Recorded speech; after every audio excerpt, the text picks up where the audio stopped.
people born 2 different years in Germany, one in Frankfurt, one in Ingolstadt in Germany. And amazing how much Germany pumped so much evil at that time in history. And I want you to understand that at that time, there was a Jewish man called Amschel Moses Bauer. Mr. Bauer was so humiliated by the German non-Jews. Jews at that time were not even allowed to walk freely with every other person. Whenever a Gentile came, they had to clear the road to allow him to walk first. And then he was so humiliated that he promised that when the day comes, he will become so wealthy that they will serve him. And it's interesting because Amschel Bauer opened in 1743 a coin shop for rare coins in Frankfurt, Germany. And right above his store, he put a big shield of the Roman eagle, and it was a red shield. And it was known to be the red shield firm. Rothschild in German, the Rothschild. That's how they began. Mr. Amschel Moses Bauer. Of course, he died, but not before that. His son, Meyer Amschel Bauer, was able to study, to be excellent, to be super in his intelligence. You know, Jewish people in those days were so smart. They had to be because they were a minority. They were afraid that they would be stepped on by all the others. In order to survive, they had to show excellence. And he studied, and he was an excellent person. And he went up in the ladder, so much so that some of the people that were hiring him actually introduced him to the king of Germany of that time, and to the kings of Europe of that time. And he befriended them, and he started working with them to create a banking system, world banking system. And he learned the art of making money and mostly loaning money to people. But then he realized that loaning money to the individual is not making much money. Actually, loaning money to governments, to leaders, that's the big money. And that's how he started. And when he had acquired enough money, he went back to Frankfurt and he bought his father's shop, and he called himself from now on Mr. Meyer Rothschild. And that's how the Rothschild family was born. And bear in mind, they had no relations to their Jewish roots. They never counted themselves Jews at that time. Mr. Meyer was so enlightened that he never counted himself a Jew. He counted himself illuminated. He counted himself as a servant of Satan to bring about world domination and one world government. He could care less if the Jews are going to die because of it or not. He could care less what the consequences on the... That's why Jesus said, by the way, in Revelation chapter 3, it says, be aware of those who say that they are Jews, but they're actually not. They are the synagogue of Satan, the Bible says. And so you need to understand that we have Meyer Rothschild, determined to take over the world with his wealth. By the way, he gave birth, not him, his wife, to 5 sons, and he placed every son in a different city in Europe. One went to Vienna, one went to London, one went to Naples, and of course, one was in Paris, and he himself stayed in Frankfurt. And the interesting thing about it is that those sons even were better than their father in making money. And I'll teach you how. But before that, I want you to know that before he died, he made sure that his plan will be carried out by someone who's very sophisticated. At the time, in February 6, 1748, Mr. Adam Weishaupt was born in Ingolstadt, Bavaria. Influenced by the French philosopher Voltaire, he actually started looking into the occult, and he said in 1776 he founded the first Illuminati order. Up until now, all the Illuminati were never calling themselves Illuminati.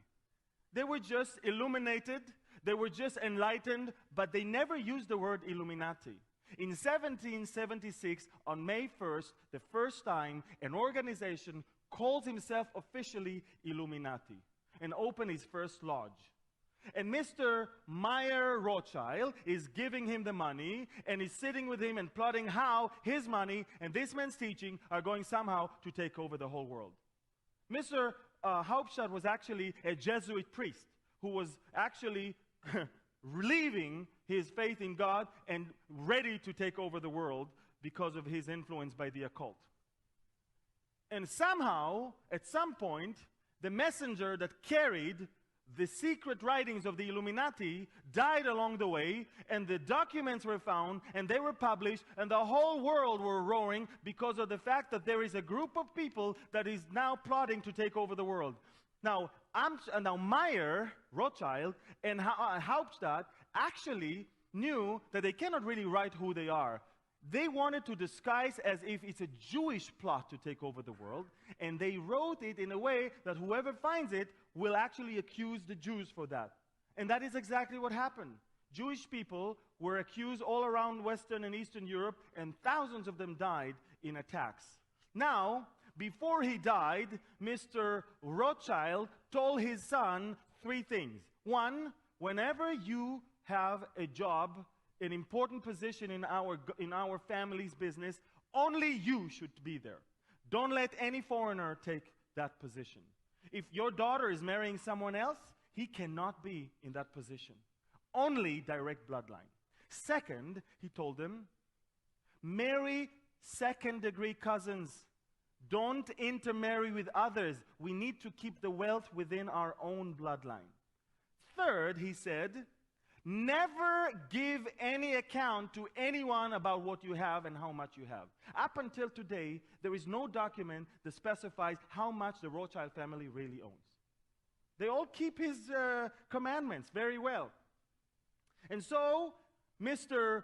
Meyer Rothschild died, and now his sons are all over Europe. But there's only one problem. They're all over France, all over Germany, all over England, all over Belgium, all over. Only the Russians are not allowing them a footstep in their territory. That's why the Rothschilds, with the Illuminati, of course the Illuminati right now, are now plotting to kick this Tsar of Russia out. How? You just have to train some people with the new theory called what? Marxism. It's called what? Communism, and then you send them in, and a revolution takes place, and the Tsar is out. And now we control that part also. You must understand, the Illuminati is controlling the world in a way that that is not really showing any allegiance, they're not somehow loyal to a particular thing. For them, it's a double talk. For them, every force tend to have an opposite counterforce. The conflict between the two results in a new situation.